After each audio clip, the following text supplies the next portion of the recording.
All right, so we are live. So just waiting for Red Bandit to get in here, and then we'll test out everything and see how it works. Red Bandit, if you are watching the stream, I have sent the link to join the live stream via private messages on Patreon. So check your messages. The link is in your messages, bro. All right, but we are live, ladies and gentlemen. Okay, so once it gets in here, we'll get knee deep into this stuff. So, how y'all doing? Crazy day. We got this whole thing going on with GameStop, which was like, what the hell was that all about? I saw this the other morning. The stuff about GameStop. That was the first time that I actually saw it. Was yesterday morning, and I was like, what is all this GameStop? Like, why are people talking about GameStop? What's going on with GameStop? Like, GameStop hasn't been relevant for a while, and then all of a sudden GameStop's relevant. And I don't really understand it entirely. It has to do with the stock market, and I don't really understand the whole situation, like the details about it exactly. But apparently, like, some people on a subreddit actually got together, and I guess the way that I understand it is they artificially inflated the value of stocks like GameStop, AMC, um, Bed Bath and Beyond. Gosh, what was the other one? There was some other one I forget. BlackBerry. Like, bro, like, what? Um, all I know is that it has a lot of the people on Wall Street really, really pissed. Apparently, the hedge fund managers and stuff. But hey, bro, I find it funny. All right, I wish I'd known this was going to go down. If I would have known this was going to go down, I would have invested in GameStop or a GameStop stock heavily. Um, but yeah, it is funny to watch this go down. It really is. But yeah, I mean, it was just like crazy because GameStop has not been relevant for a while, but all of a sudden it's relevant. So I thought that was hilarious, and I think it's funny to kind of watch the people on GameStop kind of squirm, or people on Wall Street kind of squirm a bit over it, because these hedge fund managers, essentially, they're doing the same thing that the people on Reddit did. It's just, they're in their suits and their ties and they're official and blah blah blah, and now they're pissed that the little guy actually figured out how to do what they do, and now the game is changed significantly, and now they're crying to the government to come in and regulate Wall Street. And like, I don't get it, bro. It's, well, I mean, I get it. It's greed. It's obviously greed. They don't want the little guy getting in on their game, and now that they've gotten in on their game, they want the big daddy government to come in and regulate everything. So, um, it is what it is. But it is hilarious. It really is hilarious to see this go down.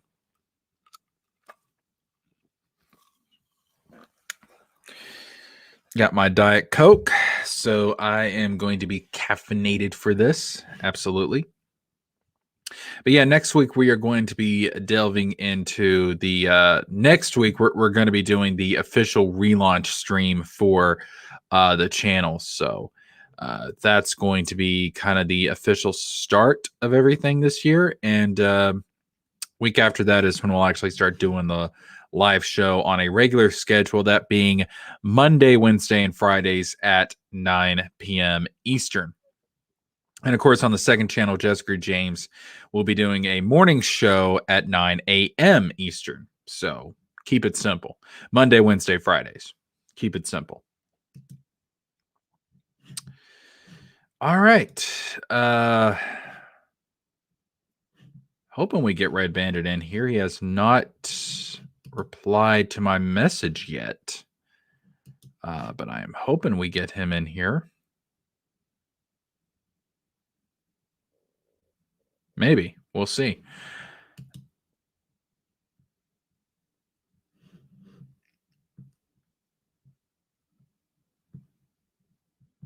So yeah, I'm still working on some of the graphics, some of the stuff. in relation to that on whatchamacallit, on Patreon, on Odysee, which, by the way, check me out on Odysee. You know what? I forgot to put the links down in the description box of this live stream. I completely forgot to do that. That's my bad. I'll have to do it after the stream is over. I'm updating my social media links, so I don't have a page that I can go to just copy and paste everything for each video and each stream. I do need to take care of that. Again, that's why we're not exactly 100% ready to go ahead with the relaunch yet, but we should be in a couple of weeks. Again, we're going to do the official relaunch live stream next week to announce how everything exactly is going to play out when everything is finalized. But we're near finalization. We're like 85, well, 85, 90% there to the relaunch. So yeah, but we're getting there. We are getting there. So yes.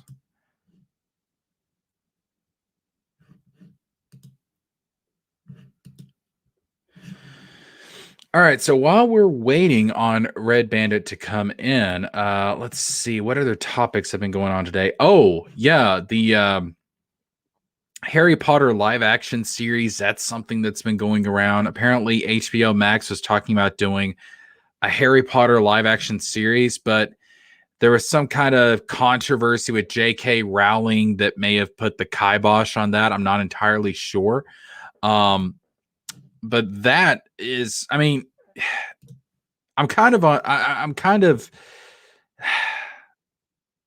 divided on this, to be 100% honest with you guys, because on the one hand, it's kind of like, okay, so we have Harry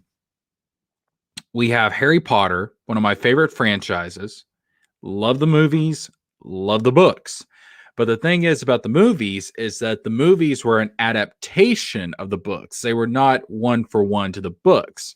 Obviously, a book it's got so much more content than you can possibly fit into a 2 to 3 hour movie.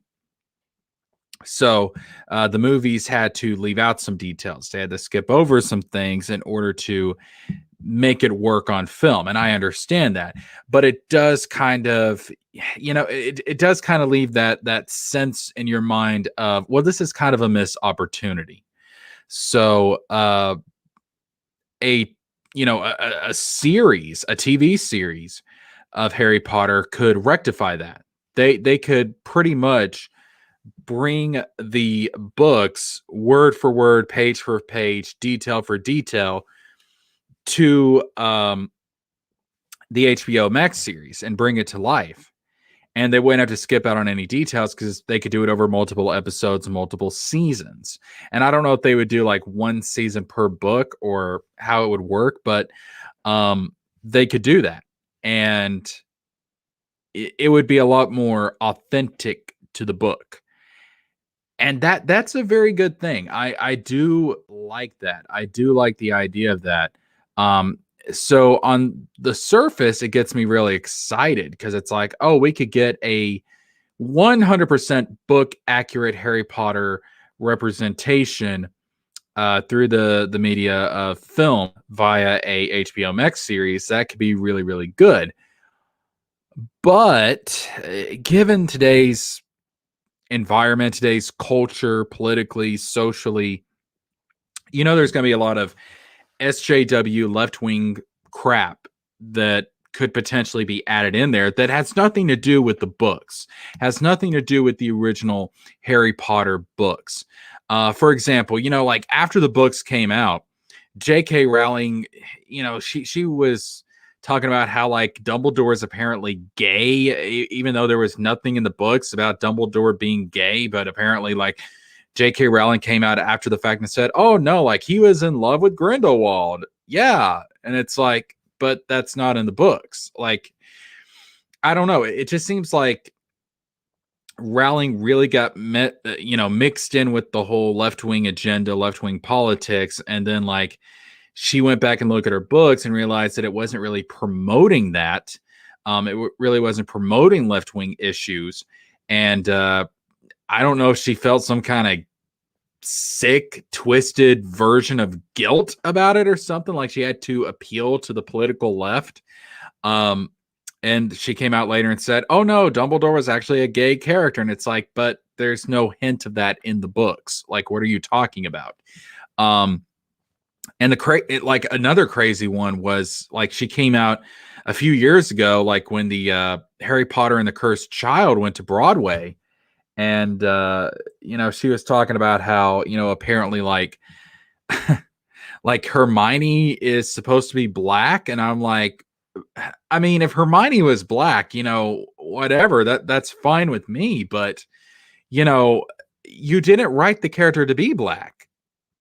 Like you can't just go back and like pretend like you didn't write Hermione the way that you wrote Hermione. Like Hermione's white.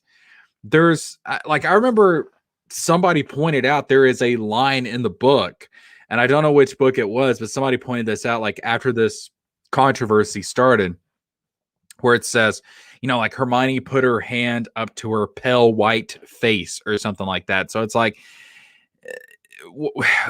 like, what are you talking about, Rowling? You wrote Hermione to be white, and on top of that, Emma Watson, the actress that played Hermione in the films, is white, and I'm pretty sure that when they were picking the actors and actresses for the Harry Potter films, J.K. Rowling had to approve that. I mean, I would think so, and especially for the three main characters, Ron, Hermione, and Harry.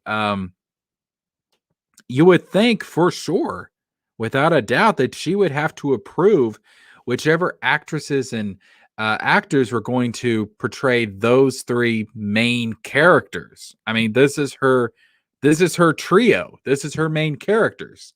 So she had to approve Daniel Radcliffe to play Harry. She had to approve Emma Watson to play Hermione. And Emma Watson is white. So it's like, if you wanted Hermione to be black, why did you approve Emma Watson, a white girl, a white actress, to portray Hermione? Unless she was meant to be white. I don't get it. Like, it's...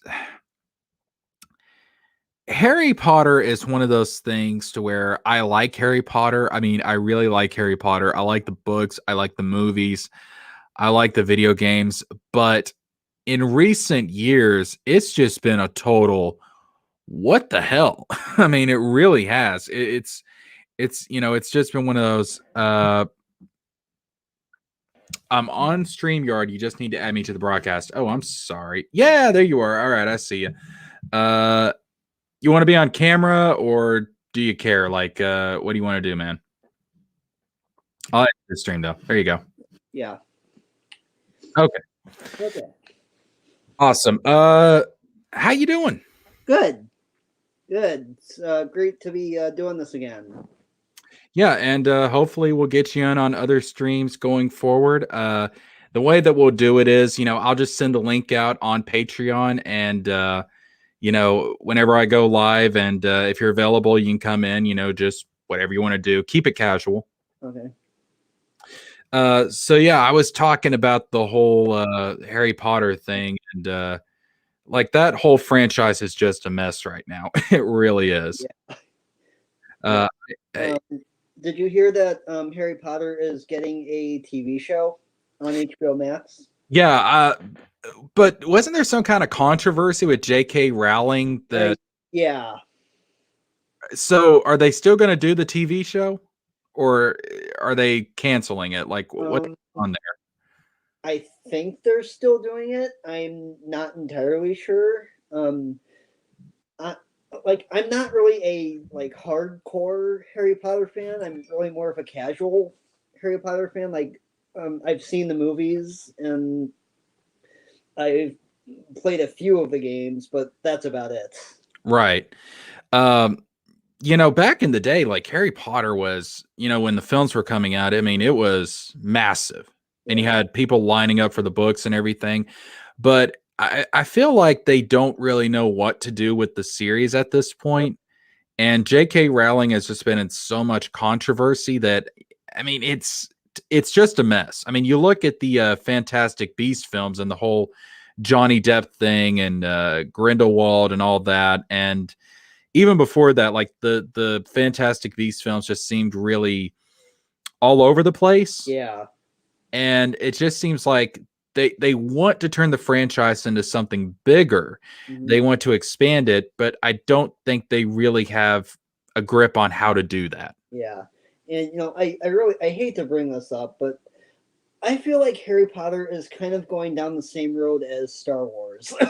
Yeah, I can see that. And it's sad, man, because I grew up, with the movies, and I got into the books, and like I want to be excited for a Harry Potter series. Yeah. Because, I was saying earlier that with the movies, obviously with them being an adaptation of the books, Mm-hmm.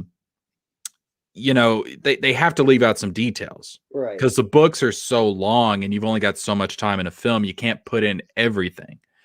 But with a TV series like the HBO Max series, Mm-hmm. you have multiple seasons. I mean, you could make it 1-for-1 to the books. Yeah. Honestly, like I think, Fantastic Beasts should have been a series. Like I think it would have been made more sense to do that instead of, make them into movies. Yeah, and I think probably what would have worked out better as far as a film series would have been a prequel series about the first Wizarding War, like when Voldemort first started doing his thing before he tried to kill Harry and got himself blown up. Right. So, but with everything going on with that franchise, it's hard to get excited because it's just like, that sounds cool, but the way you've been handling things lately, like, I don't know. Yeah. It's like I don't get my hopes up. Yeah. Because that's what happened with Star Wars. Disney bought it, and I mean that was like I think it got announced back in 2011, 2012 is when Disney bought it. Mm-hmm. And back then, like I was hardcore Disney. Like back then I was like, oh, Disney can do no wrong. Disney is, they put out all these great movies and stuff. Yeah. And The Force Awakens came out, and I was like, okay, that's a little bit too similar to A New Hope. And it's kind of a rehash, but maybe they're just trying to play it safe because they want to let people know, like, hey, we can handle this, like we can handle Star Wars. We know what we're doing. So I was a little bit forgiving of The Force Awakens. Last Jedi comes out, and I'm just like, oh dear, oh goodness. Because, after episode 7, I was like, okay, that was safe. That was too much of a rehash. I hope they do something different with episode 8. And they did do something different, but they went way too far with doing something different. So, I'm worried they're going to do the same thing with Harry Potter. Yeah. When is that Hogwarts Legacy game supposed to come out? I want to say it's sometime this summer, but don't quote me on that. Okay. I'm pretty sure it's sometime this year. I want to say it's May or June. Because that sounds like it could have a lot of potential. Yeah, and it's more of a clean slate because it's before, well, really, it's before any of the characters that we know of. Like right. Dumbledore, I mean, it's close to the time that Dumbledore was born because it's like the late 1800s. So it's actually, I can't remember exactly when Dumbledore was born. He may just be a baby around the time, but he wouldn't, he would be a kid at most. So it would be more of a clean slate. They don't really have any backstory of that time period to work with. So it's more open. It's more free. They have more creative liberty, and that might provide a better opportunity to do more. Mm-hmm. Yeah. But have you seen the whole GameStop thing? I don't know what's going on with that. I don't really either. I mean, I haven't really got involved with the stock market all that much.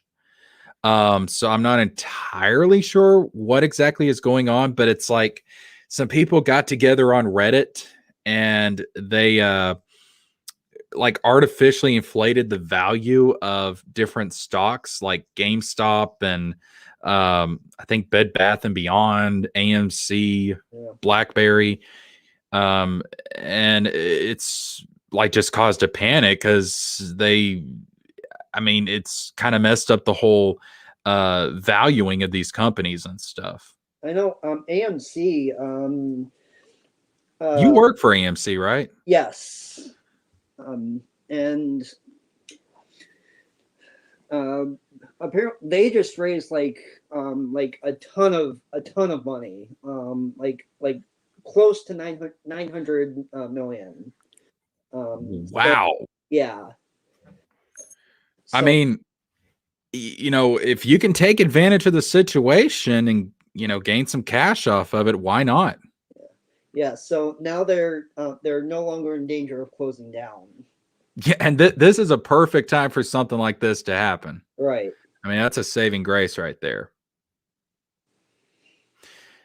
I thought about going into GameStop sometime this afternoon and just walking in and being like, so the hell's going on with y'all? But I'm sure these companies are very, very happy. They need to be careful, though, because, when it comes to the stock market, it's a risky business. Right. I mean, it's, it goes up, it goes down, and you gotta play it very conservatively. Yeah. But I mean, I find it just funny to watch it because I was watching CNBC earlier today, and everybody's just freaking out. I'm like, this is pretty entertaining watching some of these hedge fund guys just freak out about this. Yeah. So I think that this whole StreamYard thing, I am really impressed by what they've got going here. Like, it is very simple to use. I all of this stuff I could do with OBS, but it is like you got to dig into like all your settings on your computer in your system and stuff, and it's just very tedious. Here it's just built into everything. Right. And it's very streamlined, and I really like that. I really like that. But I think what we're gonna do is we're gonna do a Monday, Wednesday, and Friday schedule 9 p.m. on this channel, and it'll just be casual, like stuff that's been going on, news and stuff, just different topics, things like that, just discussing it. And of course, if we get more people on the gold tier, then we can switch out and stuff like that, because I'm on the free plan right now, so I can have up to 6 people in here, so we can do a rotating thing or whatever, but that'll probably be a while. I mean, the channel's got to grow and stuff. Yeah. But I really like this setup. This is really nice. It really is. I would recommend this software to anybody. I wish I could get rid of that watermark, but I got to pay money for that. And I'm kind of cheap, so. But is there anything that you wanted to talk about in particular? Any topics going on in gaming or anything? Or anime or film or whatever.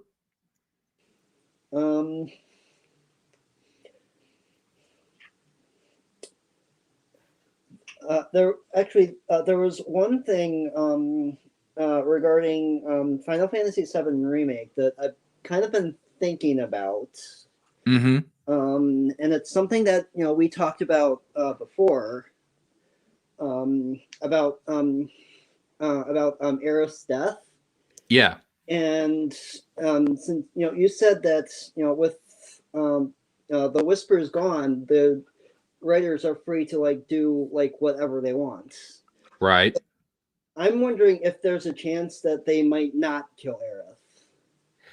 I think it's possible. There was one scene in the remake. I forget exactly when it took place in the game, but there was one scene. It was like a vision that Sephiroth was giving Cloud of meteor falling, and it showed like Sephiroth walking behind different allies of Cloud, like Tifa and Barrett, and they were all on the ground. I guess the interpretation is they were supposed to be dead. So I think that is kind of the developers kind of sending a message to us of, you know, different people could die. Aerith might not be the one to get it. If they were going to kill anybody besides Aerith, I would think it would have to be Tifa. Mm-hmm. Because, I mean, she grew up with Cloud and she's really close to Cloud. And I think her death would have the most emotional impact besides Aerith. Yeah. There's I've heard a bunch of different theories though about like what could go down in part 2 that could be different than the original game, but still within the same context. There's a character named Dyne who is very important to Barrett's backstory and Marlene. Mm-hmm. And if part 2 goes as far as I think it's going to go, the whole thing with Dyne should be included in it. But I've heard some people say, I forget if it's Biggs or Wedge. I think it's Biggs. You know how he wakes up in the house at the end of Final Fantasy VII Remake? We all thought he was dead, but he wakes up there in that school or orphanage or whatever it was. Yeah. And some people have theorized that he might take Dyne's place in part 2. Because in the original, Biggs, Wedge, and Jesse were all dead. Mm-hmm. They did not survive. So, but some people have said that he might take Dyne's place. And the thing is about Dyne's actually missing a hand. And a lot of people have thought that maybe they've looked at it from a certain angle that when Biggs wakes up in the orphanage, that he's actually missing a hand. Oh. I don't really see that, but some people looking at it from a certain angle think that's what's going on. And so it might be a bit of foreshadowing that he's actually going to take Dyne's place in the story. Okay. Because one of the things that I did when I was playing the game was I actually looked up the backstory of Marlene's parents. Yeah. That was one thing that I was kind of curious about. So you know all about Dyne and Barrett's history then. Yeah. Yeah. Some people have, but see, the thing is that stuff like that, I don't really want them to change because it's so influential to Barrett's character and who he is and his backstory. Because I mean that whole thing is what led him to be a part of Avalanche and to protect Marlene, and it's so significant to his character. I feel like you're changing too much of Barrett's character if you don't have Dyne being a part of that particular segment of the story. But I know there's going to be some changes though going forward, because the whole thing about they talk about Wu-Tai and how Wu-Tai is building up military forces and stuff. Well, in the original Final Fantasy VII, that wasn't the case. I mean, Wu-Tai more or less just rolled over for Shinra. But here in the remake, they're still, I don't know if they're actively fighting Shinra, but I guess you'd call it kind of a Cold War. They're working against Shinra in the remake, where in the original Final Fantasy VII, that wasn't the case. They pretty much just rolled over and let Shinra do what they wanted. So that's definitely going to be different, and that's going to be that's going to have an impact on Yuffie when she shows up in the remake. Yeah, and I'm also curious as to who they're going to get to voice Yuffie, because I know that in Kingdom Hearts, ever since Kingdom Hearts 2, Mai Whitman has been the voice of Yuffie. So right. Are they going to get her back, or are they going to get somebody else? Did she voice her in Kingdom Hearts 3 in the Remind DLC? Yes. I don't see. I mean, I don't see why they wouldn't just bring her back then if she's still got a working relationship with Square. I mean, they could always get some. I do wonder why they switched out the voices for Tifa and Cloud and Sephiroth, though, from what they were in Kingdom Hearts 2 and Advent Children. I don't know if there was some kind of falling away with the relationship with Square or if it was just some kind of creative decision. I don't know. Yeah. But hello, puppy. But you know, I really don't understand that whole situation, which I think the new voice actors did fine. Right. And to be honest, I couldn't tell a difference when I first played the game. Right. I mean, Cloud, I don't know who voices Cloud in the remake, but he pretty much sounded like Cloud has always sounded. So yeah. Tifa, I could tell had a different voice actress though. And Aerith. Yeah. But Aerith's voice actress has never been consistent because she was voiced by one person in Kingdom Hearts 1, she was voiced by Mandy Moore. Yeah, Mandy Moore. Yeah. And then Kingdom Hearts 2, like her voice was very different. I didn't like her Kingdom Hearts 2 voice. I didn't either. It was it just didn't have the same emotion. Right. Now I love her voice in the remake though. Like it adds a kind of a snarky emotion to it because she's very snarky in the remake. Yeah. And I like that. She was kind of lifeless in Kingdom Hearts 2. Like she just was brought in off the street and was just like, hey, we're going to give you some money. Just say this, just talking to the mic and we'll work with it. Which I know for a fact that was how Christopher Lee was when they got him to voice Ansem the Wise in Kingdom Hearts 2. Because Christopher Lee was a very top level actor just in general. Yeah. And I don't think he spent too much time on his lines in Kingdom Hearts 2. He did a good job because he's Christopher Lee. I mean, of course, but you can tell some of that was kind of one take. I mean, there's like before he blows himself up in Kingdom Hearts 2, you know, he says, Riku, you know what to do. But instead of saying Riku, I swear to God, every time I listen to that scene, it sounds like he says Rico. Oh. And I'm like, is he really saying that? Or is that just my mind playing tricks on me? But it sounds like he says, Rico, you know what to do. And I'm like, no, what? So I don't, which I can understand why they wouldn't keep Christopher Lee on for too long because he's probably a very expensive actor. Right. To get. I mean, it's Christopher Lee, for God's sakes. Right. But and you know, to be honest, like I think I prefer Mai Whitman as the voice of Yuffie over the person they had in Kingdom Hearts 1. Mm-hmm. Because in Kingdom Hearts 1, she was voiced by Christy Carlson Romano, and I swear to God, like all I could hear was Kim Possible when she spoke. I mean, I can understand why they did that because Disney, you know, it's different actors are involved with Disney, so it's probably cheaper to get them to get involved with that. And she was, voicing Kim Possible. Yeah. And wasn't she on a live action Disney Channel show back in the day? Even Stevens. Oh, oh, yeah, that's right. Even Stevens. Yeah.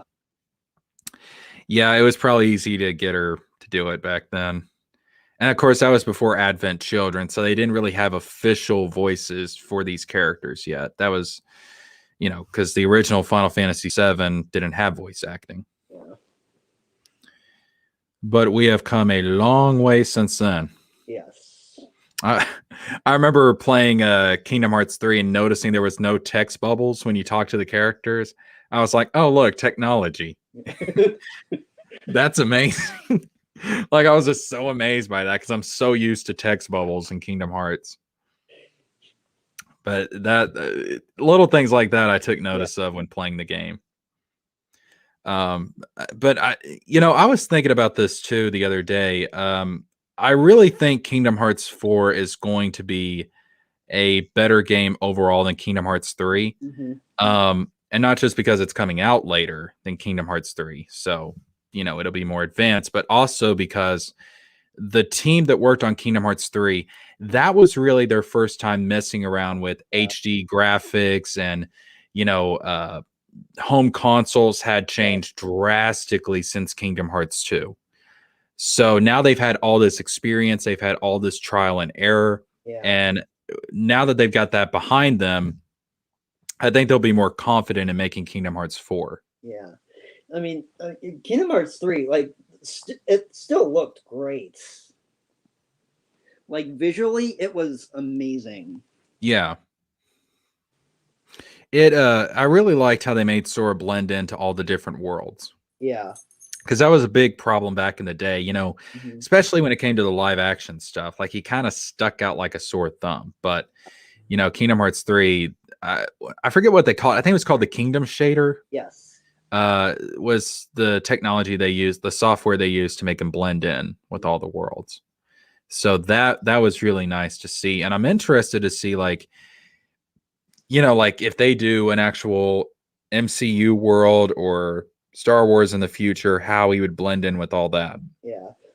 I don't see Star Wars working in Kingdom Hearts, but um, I could see Marvel depending on which movie they use. Like something like either Thor or Black Panther or even Guardians of the Galaxy, I think would work. Guardians of the Galaxy, I think, would work really well. Yeah. Especially with the more comedic tone of those movies. I think it would fit in better with Kingdom Hearts. Yes. My problem with Star Wars is that Star Wars' lore is so thick, Mm-hmm. and Kingdom Hearts already has such a complex lore in and of itself. And they're very similar in regards to, like, Kingdom Hearts, you have light and darkness. Star Wars, you have the light side and the dark side. And I'm like, how are these two, how is this lore going to mesh up with one another? It could get very messy. Yeah. And Kingdom Hearts already has a lot of similarities to Star Wars anyway. So Oh yeah, yeah. Birth by Sleep is basically Revenge of the Sith. yeah. I mean, you got a creepy old man tricking a young cosmic warrior dealing with the darkness. So I mean, yeah, it's like, oh, there's Anakin and Palpatine again. So yeah, it's very, and it's no surprise really, because Tetsuya Nomura has said in interviews that he is a big fan of Star Wars. Right. So you always anytime you make a story, and I've heard different writing experts say this, there's nothing new under the sun. There's only so many different types of stories that you can tell. It's what is different and what is unique is how you tell them. So there's going to be similarities, not only because of that, but also because writers are influenced by other writers. You look at like an anime, for example, you have Naruto, you have One Piece, and you have Bleach, and you have a lot of these newer series coming up, and they will all tell you that one of their inspiration was Dragon Ball and Akira Toriyama. Mm-hmm. So when you see similarities between these newer series and Dragon Ball, it's like, well, of course you're going to see that they're influenced by it. Right. That's what, for a lot of them, it's what got them into writing manga. Same thing when it comes to movies. A lot of people will tell you the reason they got into filmmaking was because of Star Wars. They were kids when that first film came out, and they were blown away by the effects, by the story, and that's what inspired them to become filmmakers. Mm-hmm. I mean, like I've got a bunch of stuff that I've been writing on the side that I'm nowhere near ready to present to anybody yet, but like there's a lot of influences there from things that I've watched, Star Wars, Dragon Ball, different things. Yeah. And I've come up with my own like Kingdom Hearts theories too. Like I believe there's a chance that one of the stars in the final world could actually be Odin from Dark Road. Really? Yes. Okay, I got to hear this one. Because if you look at what this particular star says, it says, if I can remember. So this is back when Sora first went to the final world. Yes. Okay. It says, I have nothing left to teach you. I thought he'd be happy to hear those words, but it was sorrow that clouded his face. Oh, I see where you're I going shared with every this. with him, every technique. What more could he want? Oh, I see where this. So you think it's Odin referring to Xehanort? Yes. Oh wow, that makes a lot of sense. Because Xehanort's always been the type of character that, he wants more. He wants to see more. He wants to go beyond. Oh wow, that actually fits really, really well. I like that theory. I never paid attention that much to the nameless stars, but I'm see now, like when I get done with this live stream, I think I'm going to boot up Kingdom Hearts 3. I'm going to go check that out. Yeah. That's cool. You think the Xehanort's classmates are going to appear in the future, or do you think they're probably all dead by the time of Kingdom Hearts 3? I think one of them is actually possessed by Lushu. Yeah. Because if you read the secret report that's written by Zigbar, Lushu, whatever you want to call him, he seems to have been keeping his eye on Xehanort for a while before he actually introduced himself in the form of Breg. Because he talks about like, oh, finally a Keyblade master who is obsessed with the darkness or something along those lines has appeared. So it would not surprise me if he's been possessing Keyblade wielders throughout the centuries, just waiting for somebody like Xehanort to pop up. So I think that could be very likely. Yeah. I can't remember the names of all of them, but there's one of the girls that is very similar to Scold that's in Xehanort's class. Yes. Erd. Yeah. A lot of people think that she might be a descendant of Scold. And I think there's got to be some connection there because Scold, Erd, and I forget what the other one is, but there's 3 sisters of fate in Norse mythology, and one of them's named Scold, one of them's named Erd. And then of course Vor, a lot of people think that's Kyrie's grandma. Yeah. I don't think Vor is going to be Kyrie's grandmother. I actually think she could turn out to be the fairy godmother. Oh, I could see that because Yen Sid's a Keyblade, was a Keyblade master. I mean, fairy godmother could have been one too. Right. Because I mean, back in the day, when Kingdom Hearts 2 first came out, we thought that Yen Sid was just, I mean, we knew he was Mickey's master, but we didn't know that meant a Keyblade master. We thought he was just,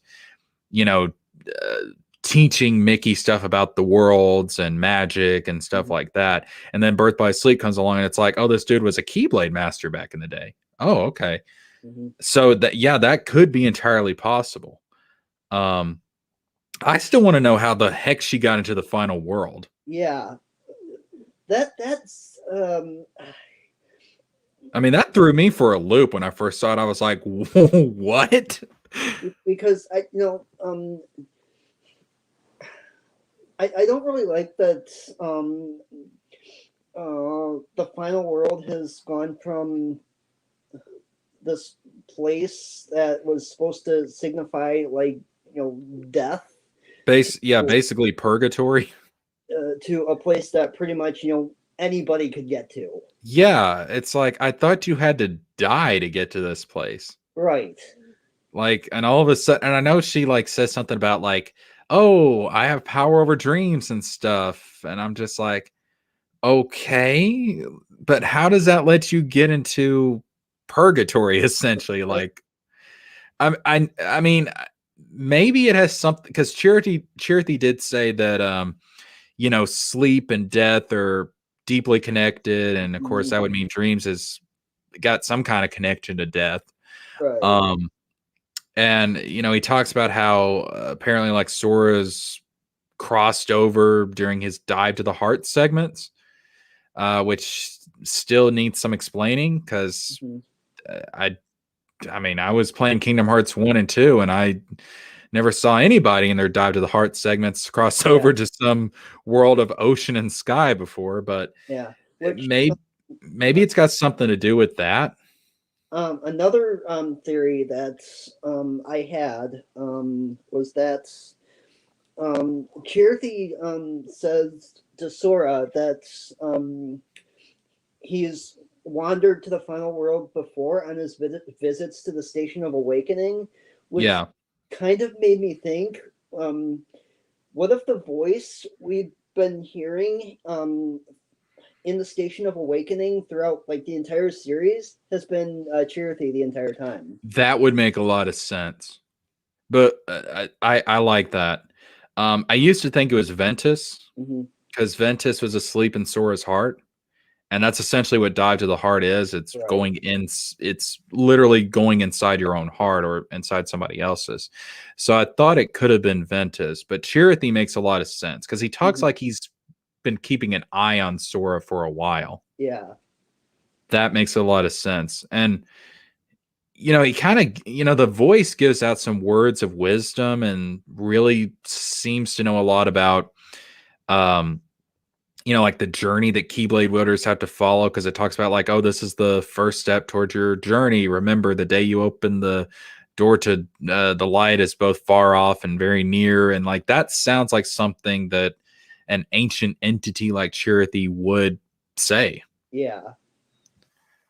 I like that. That makes a lot of sense. On that same topic, though, about going into the Station of Awakening, the dive to the heart segments, does anyone know what the power of waking actually is? I know they say it's the ability to awaken a sleeping heart, but what does that entail? Like, they don't do a very good job of explaining that, and I've sat down and I've scoured over different pieces of Kingdom Hearts information, and I'm like, I still don't understand exactly the mechanics of this, because it's not just about waking up a sleeping heart. He also uses it to time travel, right? And it's like, what is that? And like he uses it to revive people from the final world, like when he goes to fight the Lich and rescue the hearts of the Guardians and stuff. So it seems like it's a very loosely defined power. Yeah, and I know, like Xehanort says, like the power of waking is supposed to be used. It's like you traverse worlds to reach hearts, not to traverse hearts to reach worlds. Or right. Like that. Yeah, it's which I mean, I guess that's kind of what Riku did at the end of Melody of Memory. He used the heart of the Nameless Star, which, by the way, I think her name is actually Sora. Yeah. Because Yozora, when talking to Sora in the secret episode, like he hears Sora, say his name, and he's like, "Wait, you're Sora?" So he seems to know a Sora, just not our Sora. Yeah. So I think her name actually is Sora as well. But Riku uses the heart of the Nameless Star to open a portal to Quadratum. So that would seem to be using her heart to traverse to another world being Quadratum. Right. But then that also complicates things because it's not a world within their reality. It's on another side of reality. So it's kind of like, I don't know. Like it's not very well defined. And I've heard some people say that the Master of Masters also could use the power of waking, and that's why he vanished. In Kingdom Hearts back cover. So I don't know. Like I feel like the name is wrong because it just seems like it ought to be called the power to spit in the face of nature, pretty much. Basically, to give a middle finger to the laws of the universe. Like that's essentially what it is. It's like I was watching research runs do his Let's Play Kingdom Hearts 3, and the scene with Sora and Chirithy, Chirithy trying to explain what Sora did, violating the rules of nature and stuff. He called it a nature taboo, and research runs said, so basically Sora just spit in the face of God, pretty much. Now he's getting screwed. I was like, yeah, that's pretty much it. So that's what it seems to be. It's more than just waking up hearts. I think it's a very poorly named ability. What I really thought they were going to do, and I think this would have really made a lot of sense to tie it back into Kingdom Hearts 1. Kairi was able to take Sora as a Heartless and just restored him. Yeah. Like gave him a new body and everything. So I really thought that they were going to go in that direction before Kingdom Hearts 3 came out, and they were going to have Kairi somehow use that power, whatever it is, whether it's stemming from her being a Princess of Heart or, whether it's something unique to her, whatever the case may be. And she was actually going to be the one to bring back Roxas and Naminé and Xion, because she already did with Sora. Yeah. That's what I thought was going to happen. But instead, Kairi ended up kind of getting the shaft, at least in the main game. Right. And oh god, I was watching when I was playing Melody of Memory the first time, and she was like, "Hey Riku, I'm going to go to Quadratum with you." And then Riku was trying to get her not to, and I was like, "No, let her go, damn it, come on." Like, people want this. I want this. Let the girl be a part of her own game. Let her be a playable character, for God's sakes. Yeah. Like, just let her go. And then she was like, yeah, I guess you're right. I need more training. I was like, damn it. I was so pissed when I saw that. I have a feeling that the next game is going to be a Riku and Kairi game.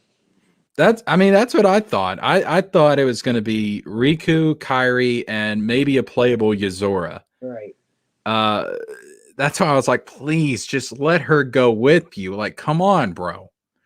Like, just let her go. I know you're the new Keyblade master on the block. You feel confident. You got your head in the clouds. I got it. All right.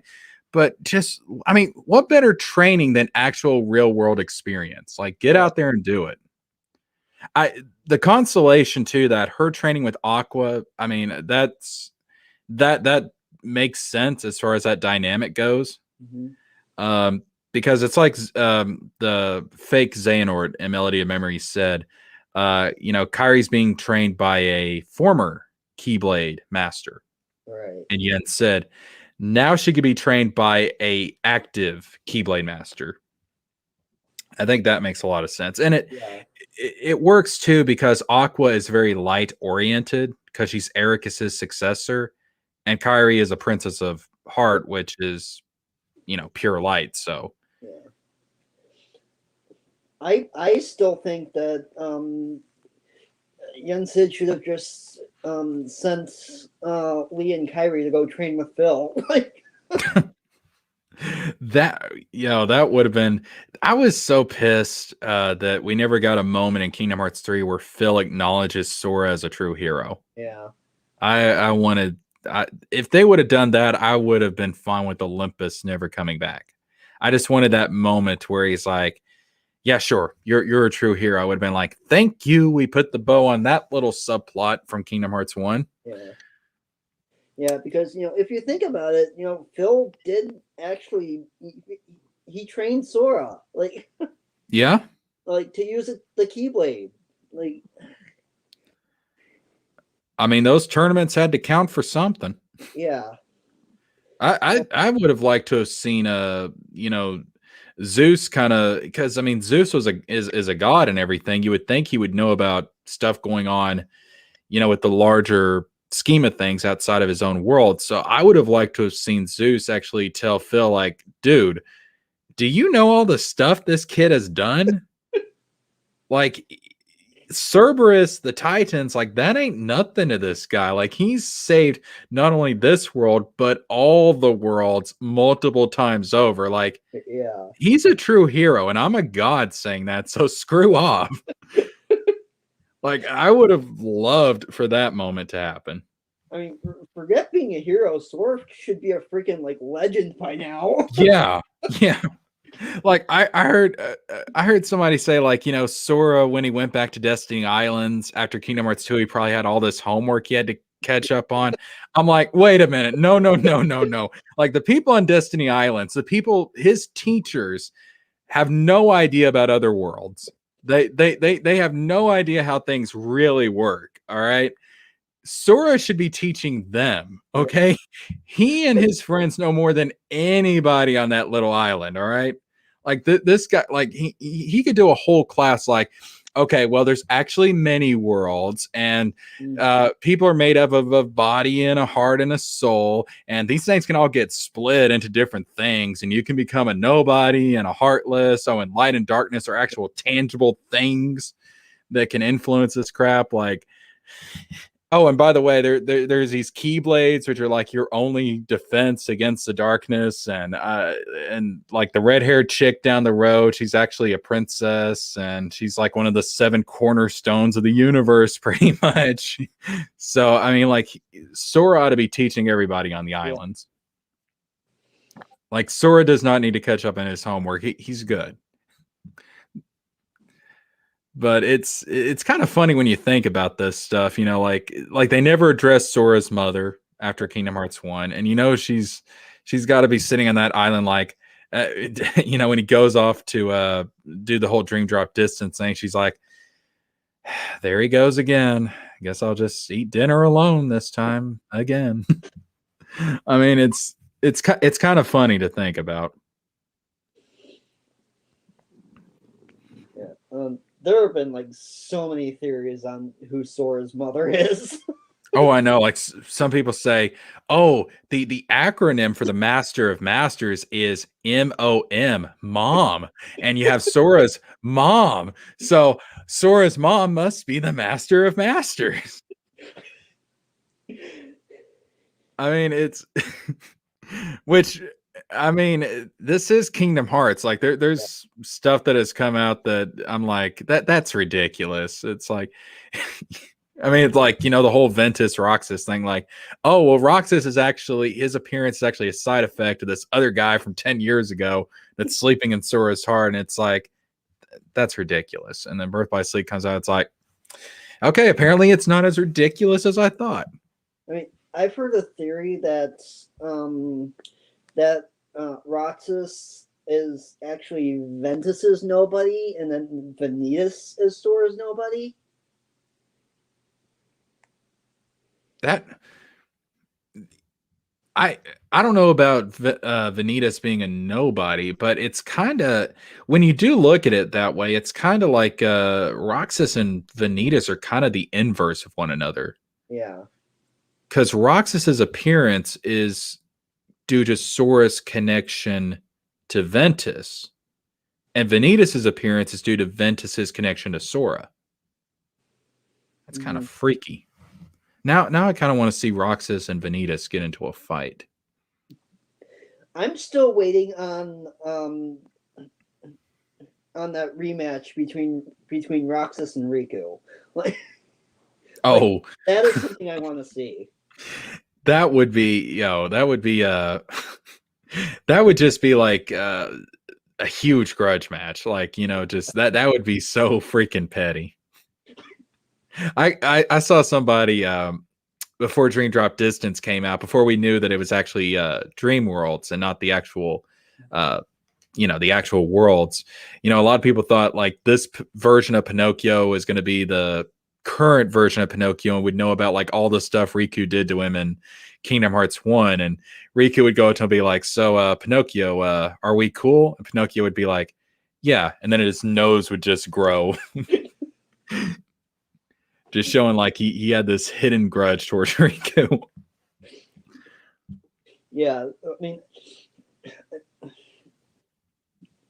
after like playing through Monstro again, like as Riku in Dream Drop Distance, I'm just like, it's a good thing Geppetto doesn't remember Riku. Otherwise, this would be incredibly awkward. Oh, and Riku, like, he's doing his inner thoughts and stuff. Like, he straight up acknowledges that, he's like, oh, thank God. This is just a dream. Because I did some messed up stuff back in the day.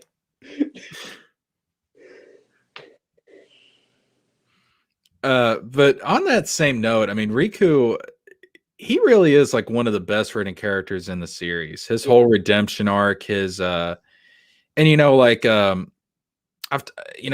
talked to people on forums and stuff about this before, but Xehanort's whole thing, like at least the way that I understood it, he wanted to create a world where people were able to control the darkness. Mm-hmm. And because back in the age of fairy tales, it was filled with light, and the darkness came, and nobody was ready for it, and they were overtaken by it. Mm-hmm. So I think what Xehanort really wanted was a world to where people could control the darkness, they could channel it, master it, like he had. And I was telling people, I said, the type of people that Xehanort wanted to create is kind of exemplified in Riku. Because he uses darkness, but at this point, it has no control over him. And no one like Ansem could really use it to control him. He has full mastery over the power of darkness. And that's unique for a Keyblade wielder. Because, it seems like up until the current era, most Keyblade wielders were like, darkness bad. All the time, every time, darkness is bad. Yeah. But Riku is actually able to use light and dark hand in hand, side by side. That, in all honesty, I think Riku is more of a competent Keyblade master than really anybody else in the series. It's quite remarkable, actually, where Riku has come since he was introduced in Kingdom Hearts 1. And I kind of go back and forth as to whether my favorite character is Riku or Roxas, because I like Roxas, but then I look at Riku's development and I'm like, damn, that's a good written character right there. That is a really well-written character.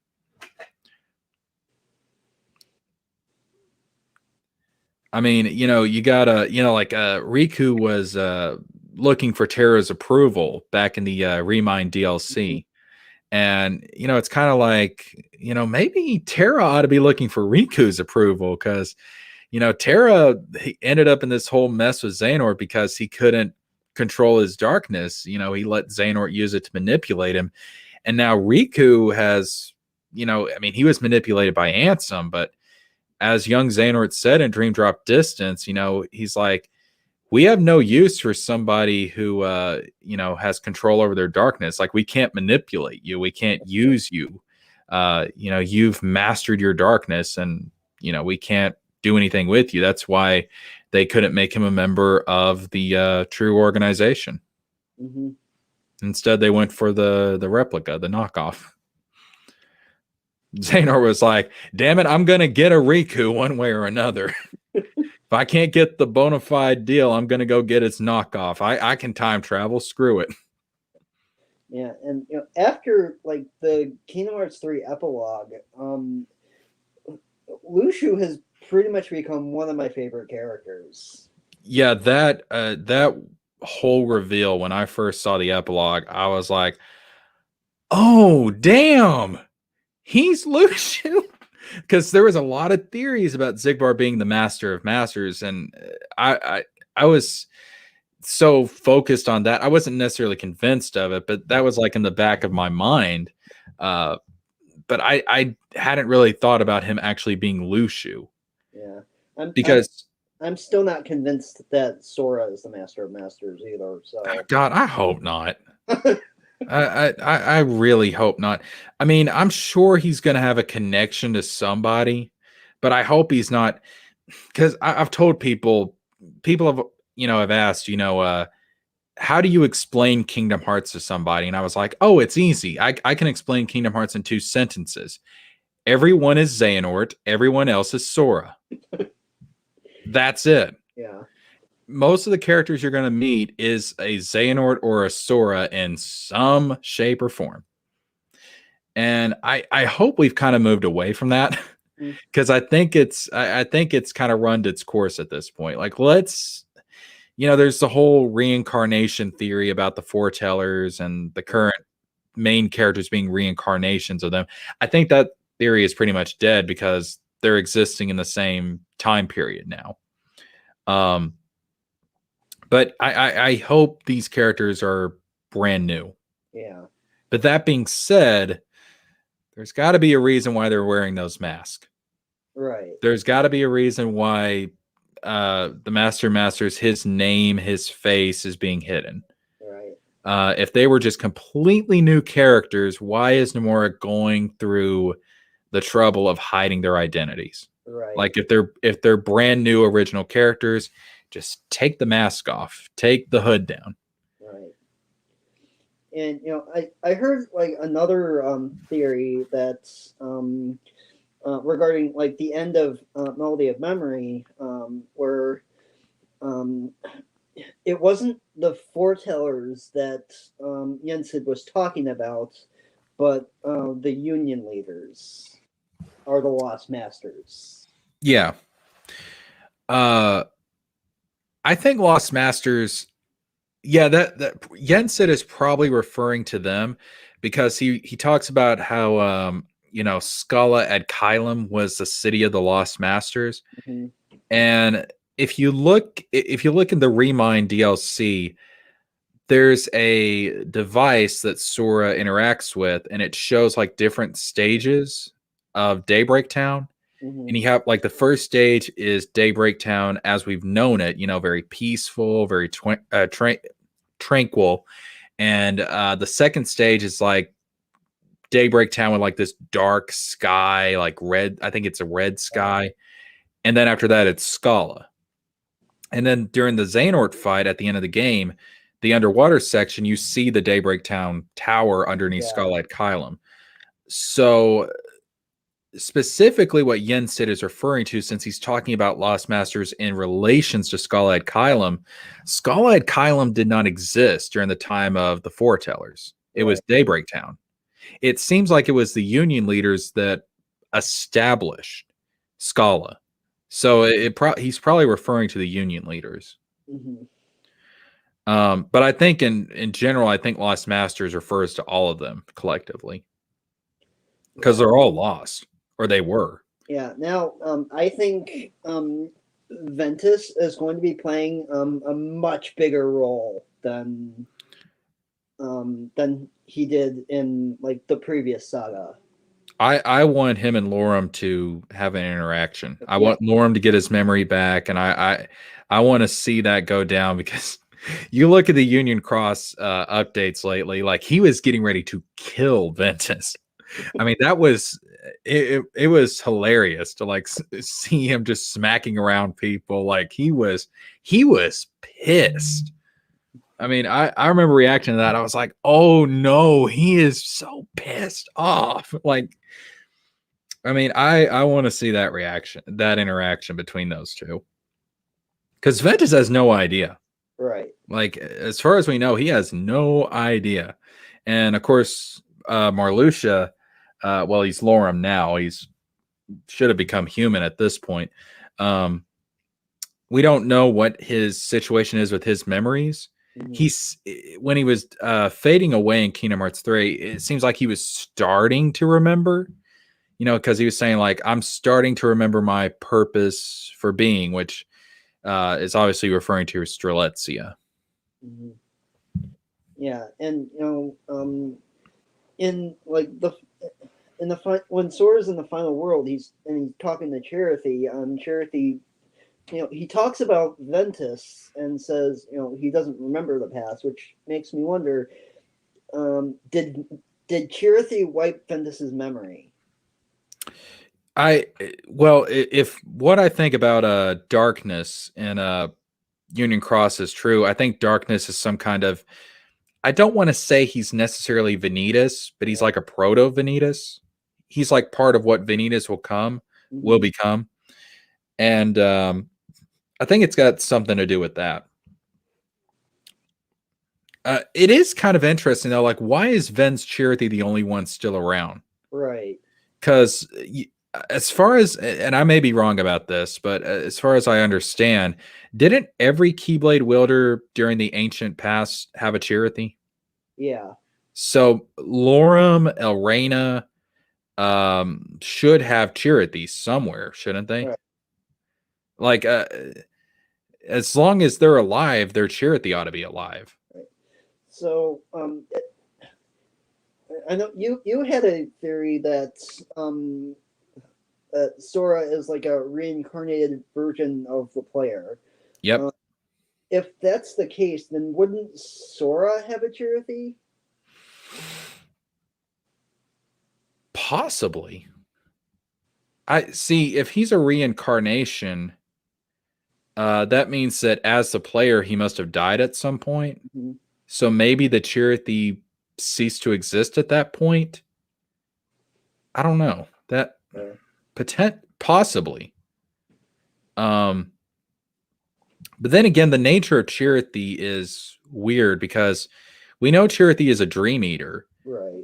But he's able to exist in the real world. And every other dream eater that we've seen, except for the Meow Wow thing, the summon in Kingdom Hearts 3, which I don't know how canon that actually is. I don't know if he's actually, canon wise, if he's actually summoning Meow Wow into the real world, or if that's just a gameplay mechanic. But every other Dream Eater that we've seen has only appeared in sleeping worlds. Right. Chirithy seems to be the exception. Both the regular Chirithy and the Nightmare, Giant Nightmare version that's in the original Kingdom Hearts key. And Chirithy, we've never seen a Dream Eater talk. And Chirithy is a fully sentient, intelligent thing. Yeah. Like I don't remember Sora ever sitting down and having a conversation with his Meow Wow at any point. Like I don't recall that. Like it's been a while since I've played Dream Drop Distance. Maybe I'm forgetting something, but I don't remember that ever happening.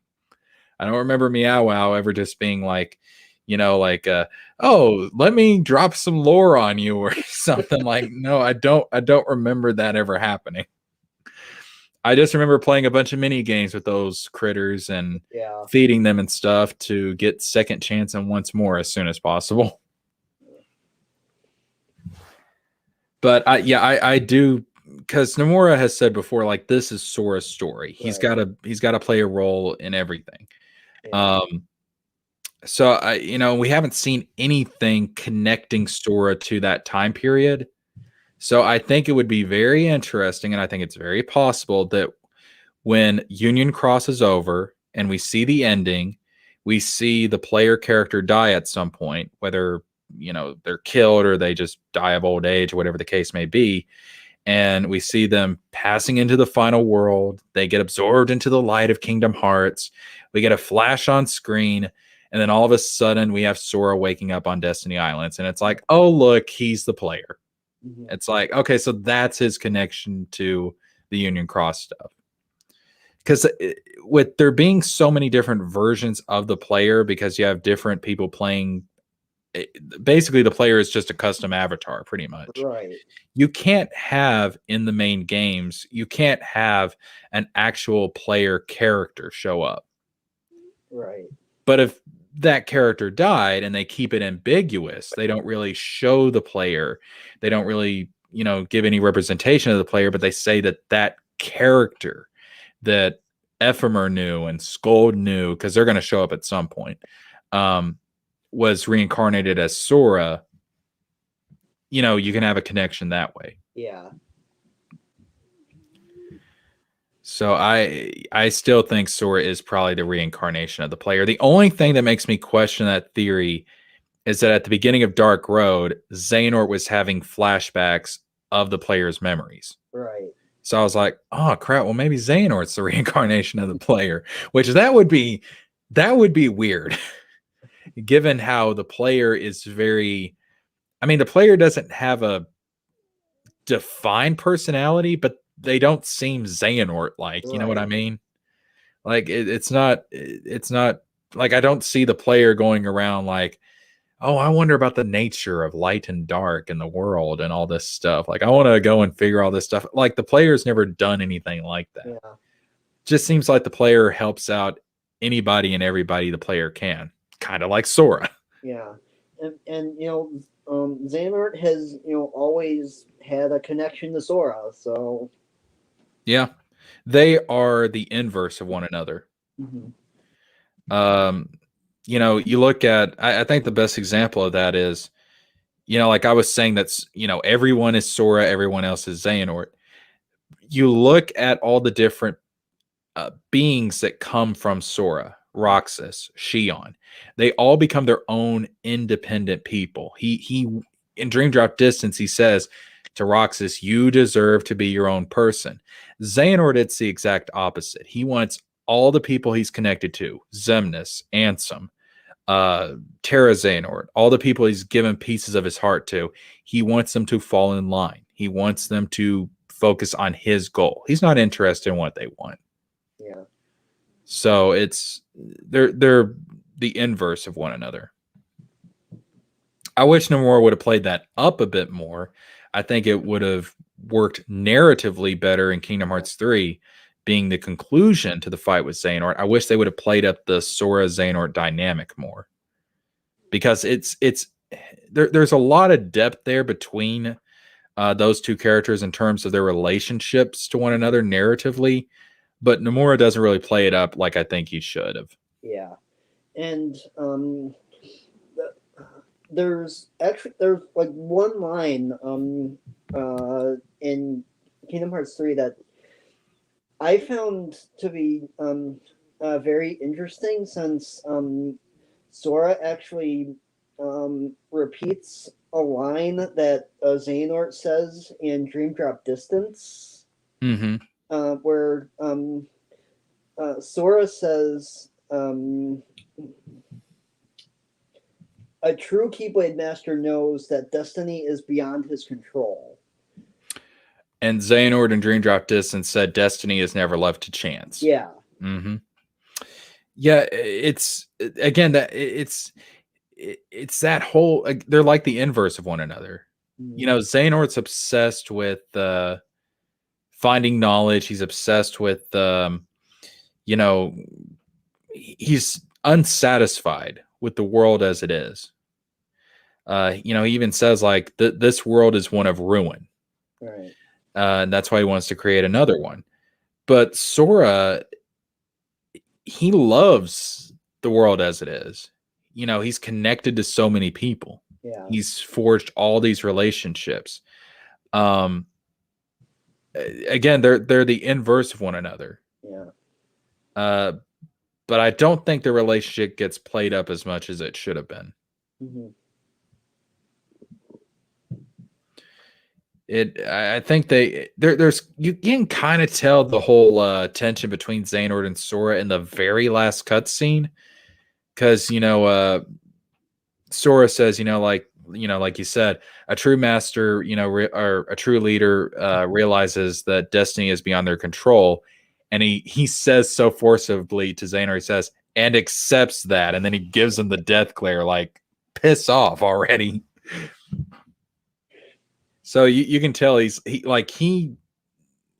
Sora has some animosity towards Xehanort, and it's understandable why, because Xehanort in one incarnation or another has just screwed over everybody in this kid's life.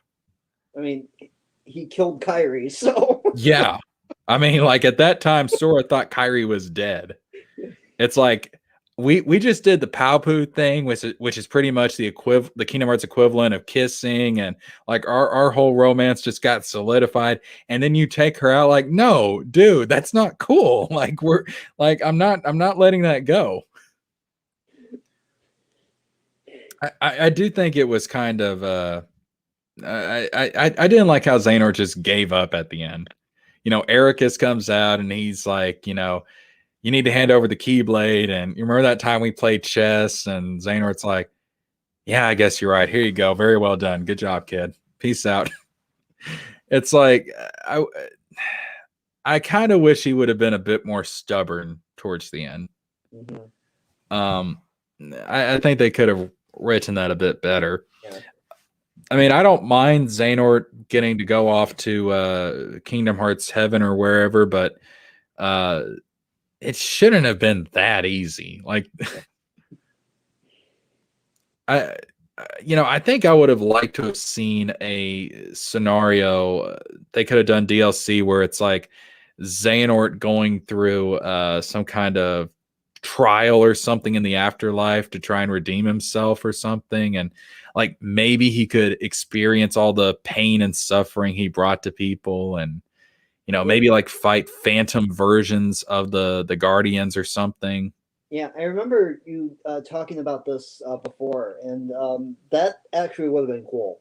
Yeah, I think it. And then like I was thinking too, like imagine like this taking place after Sora faded at the end of Kingdom Hearts 3, and like Xehanort like fails his trial or something to try and redeem himself, and then they're like you see him falling down this void, and there's like flames at the bottom, and it's like they don't say it's hell, but it's like, okay, this is hell pretty much. And then Sora like pops out of nowhere because he just faded into the final world from the ending of Kingdom Hearts 3, and he saves Xehanort, and there's like this forgiveness moment between them. Like that could have been really powerful, where Sora's like, look, like you did a whole bunch of messed up stuff, dude, but I'm the main hero, and I just couldn't let even someone like you end up going that route, like end up being destroyed like that. And Xehanort's like, oh, dude, like for the first time in 75 plus years, I felt something. Like that, I would have liked to have seen something like that. And then like you could have had like Xehanort and Ericus going off into the light, and then like as the light fades, it turns into like the nighttime version of the final world, and it connects to the secret episode with Yozora. Yeah, which when Xehanort and Ericus ascended into the final world, like why did they turn back into kids? Like I think it's probably got something to do with because see, I don't think they went into the final world. The way that I think the final world works is that there's actually a trope for this. If you go into TV tropes, it's called the afterlife antechamber, and it's like the place you go to before you actually go to the afterlife. Okay. So I personally, what I think, and I could, Nomura could go a different route with this later, but I think the final world is kind of the place that people go to before they pass on to the real Kingdom Hearts. I think the real Kingdom Hearts is the actual afterlife. Okay. And because there's a line in Kingdom Hearts 1 where Ansem says, Kingdom Hearts is a place where all hearts are born and all hearts return to. That sounds a lot like reincarnation. Okay. So I think hearts come from Kingdom Hearts, and when you die, your heart eventually goes back to Kingdom Hearts and is reborn later on.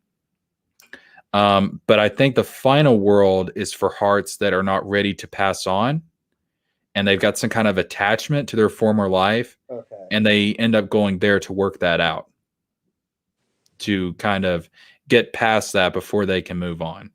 So I think Eric and Xehanort just went directly to the real Kingdom Hearts. Okay.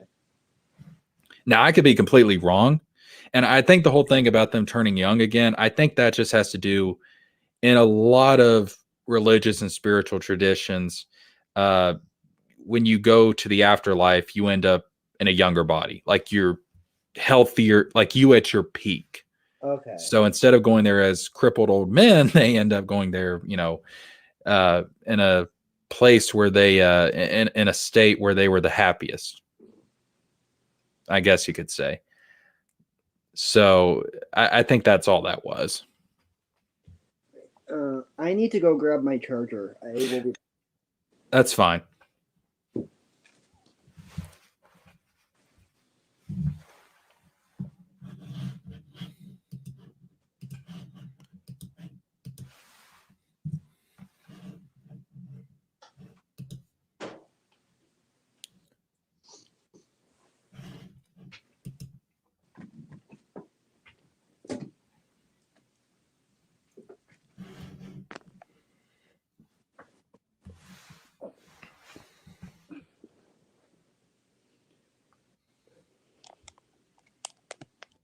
Okay. So speaking of Quadratum, I was thinking about this too. They never addressed the Cloud and Sephiroth subplot in Kingdom Hearts 3. Right. But I remember in Kingdom Hearts 2, Cloud and Sephiroth just vanished after their fight, and Goofy speculates that they may have gone back to their original world, which I thought was weird at the time because I'm like, well, isn't Cloud from Radiant Garden? Because I thought he was part of that whole crew with Aerith and Yuffie and Leon. But they just got split up after Maleficent took over Radiant Garden. But the way Goofy talks is like Cloud is not actually originally from there. So I was thinking, what if Cloud and Sephiroth actually faded from the Kingdom Hearts reality into the Quadratum reality, and they're actually there? Yeah. I've heard this theory, and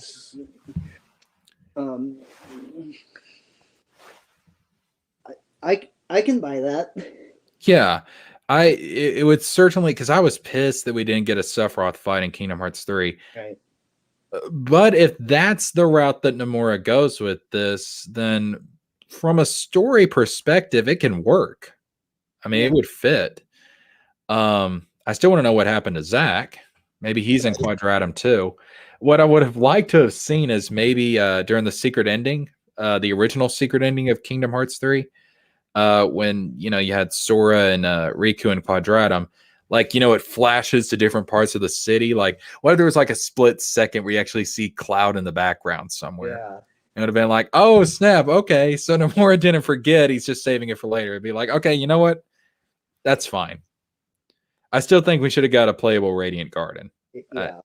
I don't think there was any reason not to. All the assets are there for it. Doesn't have to be a big world. Make it about the size of Twilight Town. You got Ansem study in the cutscenes. You've got the courtyard is in the data greeting. You got Merlin's house and Limit Cut. It really wouldn't have been that hard to put that stuff together and make a world. But oh well. I mean, I think there's a possibility that Luxord could have been a Reaper in the Reaper's game. And the wild card that he gave Sora was like some kind of a hint on how to win the Reaper's game. Yeah, because I mean, if you look at all the characters in the organization, their elements, their weapons, it's all tied to something in their personality. Some of it's more obvious, like obviously Zaldin and Lexius back in the day, they had an axe and a spear. So when they become nobodies, they have an axe and a spear. Right. Zigbar, Bragg had a gun, Zigbar has a gun. I guess Vexen Evan must have had a shield laying around somewhere in the castle. I don't know. Possibly. And then, of course, Ienzo was he was very close to Ansem the Wise, so he's probably like well, he was his apprentice, but he was probably very studious, like Ansem is. So the book makes sense. So, Luxord having the cards and everything, and then like even with what, Elrena, we haven't really got enough on her in Union Cross. Right. I mean, Lorem, his connection with the flowers and the scythe, the flowers are kind of representative of Strelitzia, and the scythe, Strelitzia being dead, death, scythe symbolism. Yeah, and if you look closely, like what I've noticed is that, like in Union Cross, Lorem has the Divine Rose Keyblade, which I thought was pretty shocking. And also in Kingdom Hearts 2 Final Mix, his absent silhouette shows up in Beast Castle. Right. It would be interesting if like, back in the day, like all the worlds were originally one big world, but like, what if the segment of the original world that Lorem originates from, like, what if it's the part that becomes Beast Castle later on when the worlds are divided? But with Luxord, his whole thing is cards and games and luck and all that. He's known as the Gambler of Fate. Mm-hmm. Exactly. So I think him being tied into a Reaper's game, I think that him being a Reaper, I think would make a lot of sense. Which means, and I've pretty much assumed since we saw the secret ending, and we know now it's Quadratum, but it's clearly based on Shibuya. Right. So I'm pretty sure that the world that Neku and Shiki and Bede and Joshua and all of them come from is going to be Yazora's world. That's why, a lot of people are wondering, like, are we going to see these characters again in Kingdom Hearts 3? Because Sora promised to meet up with them later on, and then they didn't show up. But when I saw the secret ending, I was like, he's saving it for later. Nomura's saving all that for later. So I was like, okay, fair enough. I can wait on the whole reunion with Neku thing. Yeah, and speaking of Yozora, another theory that I had was that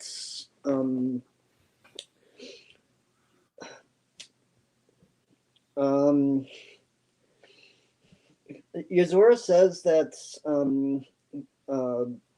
he accidentally wandered into Quadratum. So that got me thinking. Going back to Melody of Memory, what if Kairi wasn't the only kid that Xehanort tried to send away to Destiny Islands? Oh, you know what? Xehanort tells Kairi, he says, like if you end up in a world that's either light or dark, but on the other side of reality, obviously referencing Quadratum, then cease your search for a Keyblade wielder. That means that we've failed. Yeah. So what if he's failed before? What if he tried this same experiment but failed before, and whoever he did the experiment on before did end up in the other side of reality, and that's Yozora? Yes. That, because he had to know about this other side of reality somehow. Yeah.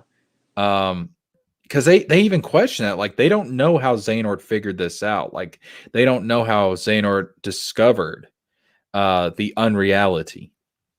And if he tried the experiment he did with Kairi with Yozora, and it ended up failing, and Yozora ended up on the other side of reality, that could have been how Xehanort figured out that this place exists. Yeah. That's so, Xehanort's a douchebag, man. He's just kidnapping kids and throwing them out into different realities, out into, like, Xehanort's a douchebag. Like, I mean, like, this dude just kidnapping kids. Like, he needs to sit down and talk to Chris Hansen. Jesus Christ. Xehanort's he's worse than I thought. I mean, he was pretty bad, but damn.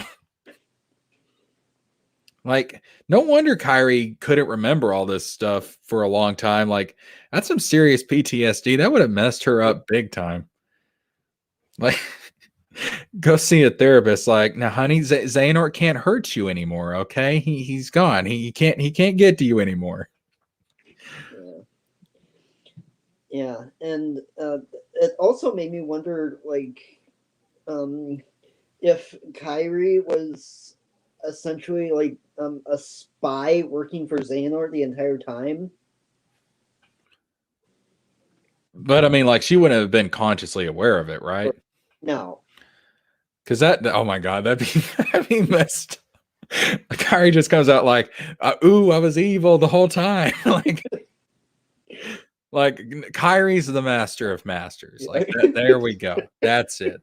That's it. Kyrie's the master. No. Sora's the master of masters. He's gonna show up with Kyrie, and he's gonna be like, "I'm the master of masters, and I need a mistress of mistresses." Like, let's go. Yeah, because Xehanort, he says something about like he's trying like he's trying to send Kyrie to a place that would lead her to like Keyblade welder. Yeah, the Keyblade wielder. Which what I always thought is that Keyblade wielders, it's not outright stated, but it's kind of implied in what Erica says in Birth by Sleep that one of their duties is to protect the princesses of heart. Not just to watch over the worlds, but also to protect the princesses. So it seems like there's some kind of connection between being a Keyblade wielder and being a princess of heart. That's not been fully explored yet. So I thought what it was originally, going back to Kingdom Hearts 1, is that, Xehanort, well, at that time we thought it was Ansem, was just trying to find someone that could become a Keyblade wielder in order to off them pretty much before they could interfere with his plans and go around sealing up the keyholes and all that stuff.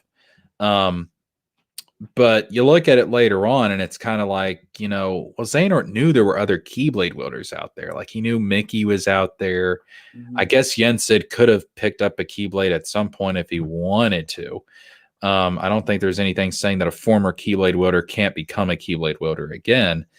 So he knew these people were out there. Why was he? Maybe he was just trying to find other Keyblade wielders to become Guardians of Light for his backup plan. I don't know. Yeah.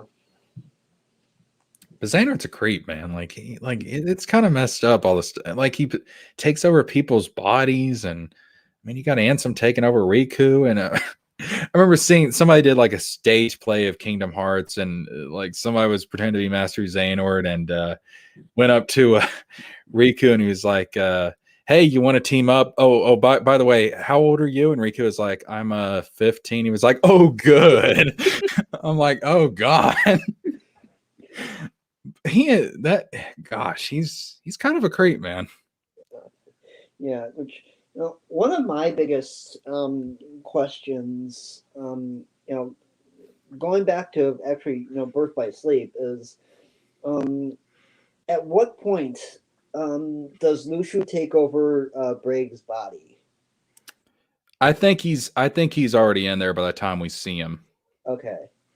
I think he's because he says in the secret report that he writes in KH3, he says that his only job now is to pretend to be the fool desirous of the Keyblade, like wanting, because that's his whole thing in Birth by Sleep. He's like, I've got to get me a Keyblade. Like, how can I not want one?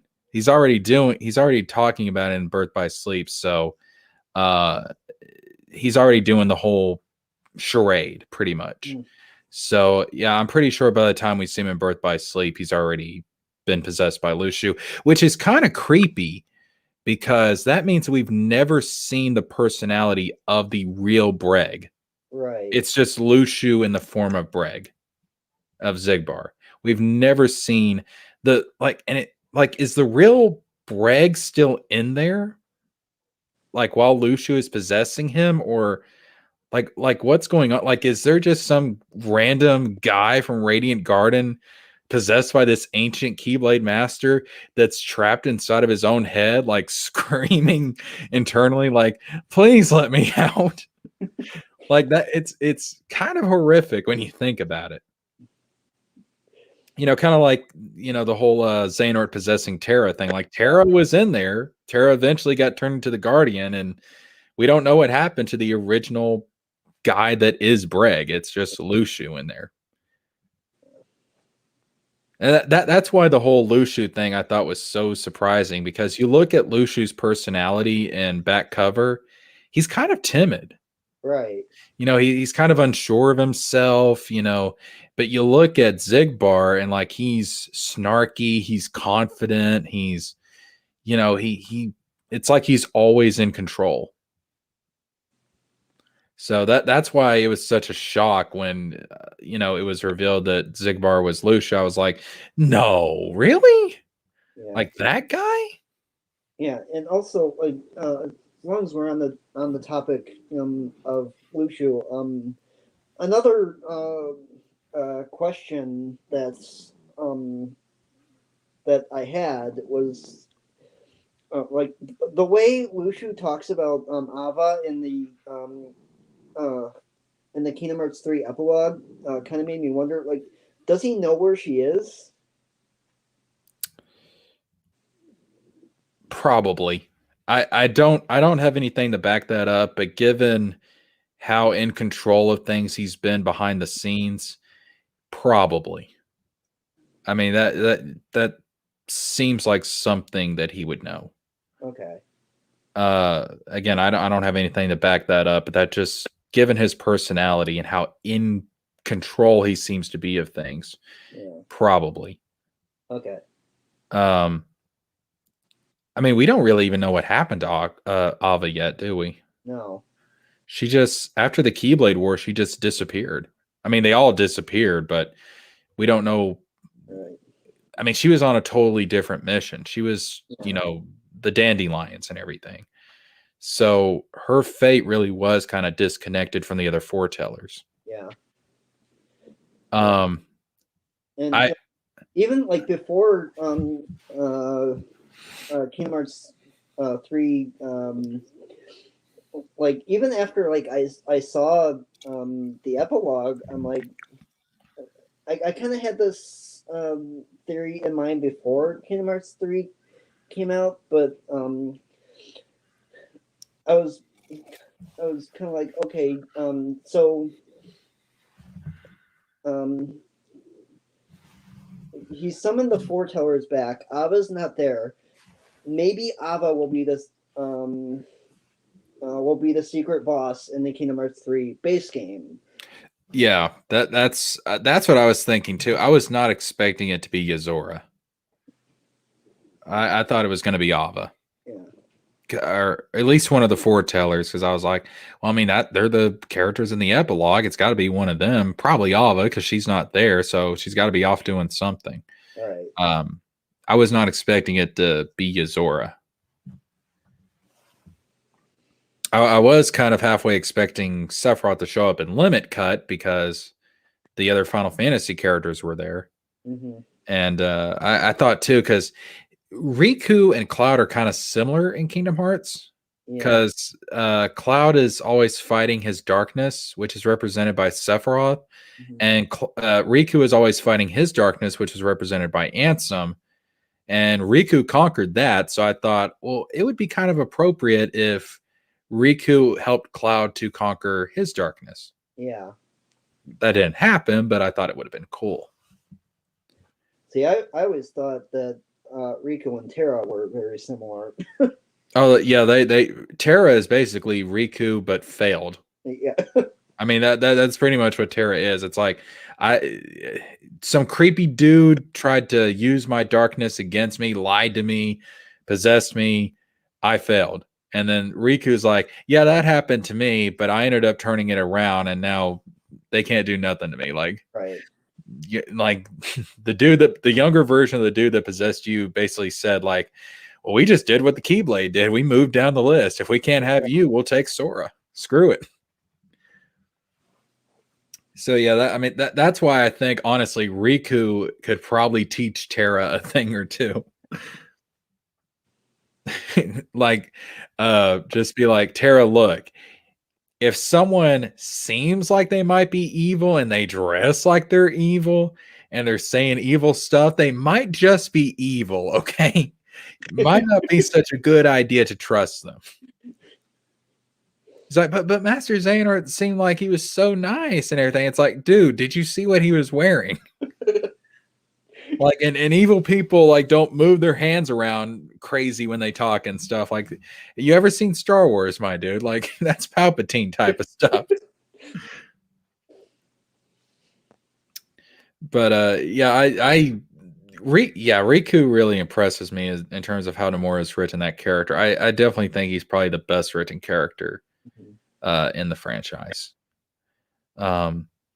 Obviously Riku's gonna be important because he's in Quadratum. Aqua and Kairi are off doing some kind of training, whatever that might be. We might get some.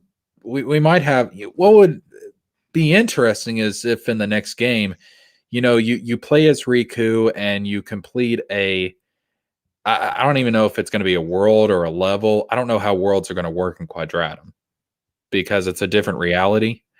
But like after you complete a world or a level with Riku, maybe you have a segment where you switch over and play as Kairi or Aqua. Yeah, that's what I was thinking. I know there are a lot of people who say that, we're gonna get like only like Square Enix world. I don't think that's gonna happen. No. I've heard that, and I'm like, people, this is a Disney Square collaboration. Yeah. For one thing, even if Nomura wanted to do that, Disney would not let them. Right. That's not going to happen. Now, what I do think the worlds that we're going to get in Quadratum are going to be different to what we've had before. I think it's possible because this is a whole different reality. Mm-hmm. So they could actually do stuff, like in the reality that we've known of in Kingdom Hearts, for example, we have the cartoon version of Wonderland. Right. Well, this is a whole different reality. So there could be a whole different Wonderland, and it could be based off the Tim Burton live action stuff. Yeah. And it wouldn't contradict what we've had so far. So this would be an opportunity to do stuff like that. Yeah. To have alternate versions of the worlds that we've had before.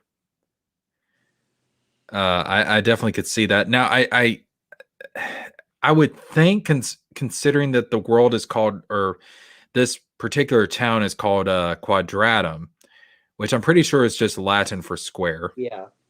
I do think there is going to be more Square Enix involvement. Mm-hmm. And that's why I could see the Cloud and Sephiroth thing coming back in Quadratum. Because I do think we're going to get more Final Fantasy characters than we have in the past, which is weird because we basically got 0 in Kingdom Hearts 3, and now all of a sudden we're about to get this boom of Final Fantasy characters, if I'm right. And we could get stuff, like from Dragon Quest. Right. Or just, Nier Automata is made by Square, isn't it? I don't know. Let me look that. Yes, it is. Yeah, okay. So we could get that. And I think there's some kind of series called Parasite Eve that Square's done in the past. I mean, we could get anything like that. And it may not be anything major. They could just be NPC characters or something. But one thing I would like to see, if they are going to go with this whole different reality things, they can introduce Gilgamesh from Final Fantasy. Because Gilgamesh is a character who, in Final Fantasy lore, it's actually a multiverse, and like most of the games are part of this multiverse, and there's like a void between the different Final Fantasy worlds, and Gilgamesh travels through this void to get to different Final Fantasy worlds. So a lot of time, the Gilgamesh that you meet in a Final Fantasy game is actually the same Gilgamesh from other Final Fantasy games. The exception was the Gilgamesh in 15. Yeah. That was an entirely new character, but most of the time it's the same Gilgamesh. They could do something like that, play that up, and have Gilgamesh show up. Yeah. Now there is one Square Enix property that's I don't think will ever be included in Kingdom Hearts, and that is Life is Strange. Yeah, because that's technically not like it wasn't made by Square Enix. That was made by Don't Not Entertainment. It was only distributed by Square Enix. Yeah, and the type of stories told in that wouldn't mesh well with Kingdom Hearts. Right. It's aimed at two different groups. Yeah. You could say the same thing for Tomb Raider, for example. Mm. Technically, that's a Square Enix title, but it's done by Crystal Dynamics. Yeah. So it's kind of I'm not exactly sure what the exact corporate term is, but it's like Square Enix is more of the publisher and less the developer. Yeah. Like they just stamp their name on it. Like, okay, here you go. Yeah. And Crystal Dynamics is actually the ones involved in that. So I don't think we're going to see Lara Croft team up with Sora anytime soon, although that would be very awesome. As cool as that would be. Yeah, that would be very, very awesome. Maybe she can get a Keyblade and stuff. Like, freak it, bro. But yeah, I'm excited for the future of Kingdom Hearts because I kind of feel like where we are now with the franchise is where we were after Kingdom Hearts 1 came out. And you had the secret ending and you had all these characters that we didn't really know much about. We had the secret boss in Final Mix, which we now know is Xemnas, but we didn't know who that was back then. The closest thing we got is that it's Ansem, but it's not Ansem. So you had the guys in the black robes, you had the blonde-haired kid. I remember back in the day, the forums and stuff would call him the BHK, blonde-haired kid. They had all these acronyms and stuff. And hey, Sora, Simple and Clean. We are talking about Kingdom Hearts, of course. We've talked about different stuff, but Kingdom Hearts mostly. But I remember that was such a wild time. That was like the Wild West of the franchise because we had no idea where it was going. Right. You had the blonde-haired kid, which turned out to be Roxas, and Mickey and Riku in these rows. Riku with the blindfold. People were like, "What the hell is that all about?" Like, I mean, it was a very wild time, and I kind of feel like that's where we are now. Yeah, because we don't really know where this is going. You've got the whole Union Cross stuff, the Lost Masters, and that's being introduced into the mainline series. You have Unreality, you have Yazora, possibly some connection to the Versus 13 stuff before it got rehashed into 15, Final Fantasy 15.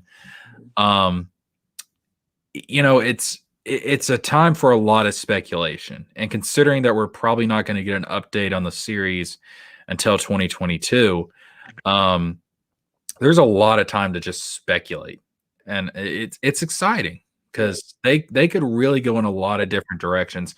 I do feel like now that they're not tied down to the Xehanort story, even though he's still technically kind of a part of it because of Dark Road, we're not tied down to fighting the organization and fighting Xehanort. They have a lot more freedom to do stuff. Yeah. So I'm excited to see where this goes. And I think Nomura is too, because I remember he did an interview before Kingdom Hearts 3 came out. And he was asked, how excited are you for Kingdom Hearts 3? And he said, I'm excited for Kingdom Hearts 3, but I'm more excited to get Kingdom Hearts 3 finished because I'm more excited about what is coming after Kingdom Hearts 3. Right. And he's talked about, even back when Birth by Sleep came out and stuff, he was talking about he had all these ideas and these plans, and he knew where he was going after Kingdom Hearts 3. He knew where he was going in the next saga. So I'm excited to see where he goes. But given how overly complex some of his writing can be, I'm also a bit scared. because he can be a bit of a madman, to be honest. Right. Yeah. Yeah. And a lot of people have said like they want to see Goofy's son Max show up at some point. I feel like it's a little bit late for that. Yeah, it would be weird for Goofy to just be like, gosh, by the way, Sora, I've got a kid. Meet Max. I mean, we've been friends for like 2 years now, but I never thought to mention it. But here you go. I thought it was weird. One of the things that still like drives me crazy when it comes to Birth by Sleep is Huey, Dewey, and Louie are in Birth by Sleep, and they're kids in Birth by Sleep, and they're still kids in Kingdom Hearts 1, and there's like a 10-year time gap. I'm like, whoa, like what's going on here? That still irks me every time I play Birth by Sleep and I go to Disney Town. I'm like, wait a minute, hold up, like you guys should not be here. Like you ought to, like bare minimum, you ought to be babies at this point. Like what is this? Like that's one reason why I think Country of the Musketeers probably would have been a better fit for Birth by Sleep, timeline wise, because that just I don't know what it is, but it's like this is not right. Like this should not be. Ice Cream Beat is still like the bane of my existence. I hate that minigame. Yeah, Disney Town mini games are not that good. I'll take a 100-Acre Woods any day. The only one that I actually kind of liked was Fruit Ball, and that was it. I like the racing, but I think it's which one is it in Mirage Arena? I think it's not Country Chase. I think it's Disney Drive. I think it's the one it is. Like every time I because I had to replay that on one of my save files to get to the to level up in the Mirage Arena, and you just barely have enough time to meet the time limit requirement to get the ability to level up from that.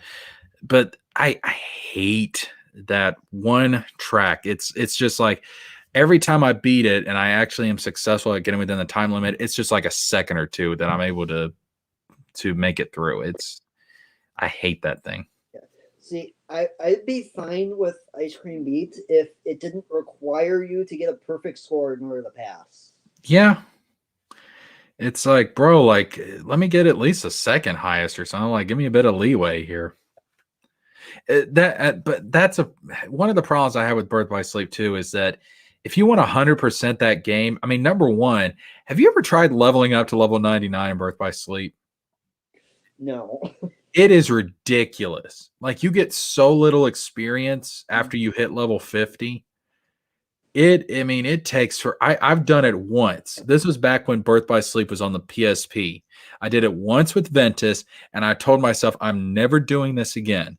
I can beat all the secret bosses without getting to level 99. It's taken me hours. I mean, like 10 plus hours to just get the experience I need to get to level 99.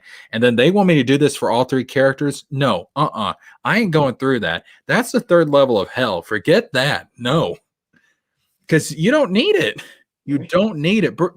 You can, all the secret bosses can be beaten at level 50 in Birth by Sleep. I've done it. That's as far as I go. As far as I'm concerned, the level cap on that game is 50. Yeah. I don't even bother trying to level up after that. And I don't know if there's a trophy to get the characters to level 99, but I'm like, no, I just will not platinum that game then. Like, that's not worth it. I wish you didn't have to repeat so many things across all three scenarios. I wish it was kind of more like, I think what would have been better is like, instead of all the characters sharing the same secret bosses and stuff, like have Aqua have a unique secret boss, Terra has a unique secret boss, and Ven has a unique secret boss. Because Mysterious Figure was not designed with Terra in mind. They forgot Terra was even playable in that game. That is ridiculous trying to beat Mysterious Figure with Terra, because you've got no invincibility frames as Terra. I can do it as Aqua, I can do it as Ventus. I've tried to do it as Terra, and I wanted to shoot myself. I wanted to take my controller cable and strangle myself. Like, that's how it made me feel. It was awful. Okay. In Birth by Sleep, gravity is probably the best spell in the entire game. I agree. Birth by Sleep is one of the it's a fun game to some extent, but it's not a very well designed game. Yeah. Because you can break it so easily. For one thing, you're way too overpowered. Yeah. I mean, like a couple of shot locks and you can beat all the bosses. Just boom, shot lock, boom, shot lock. Oh, look, I'm done. Yeah. And after I got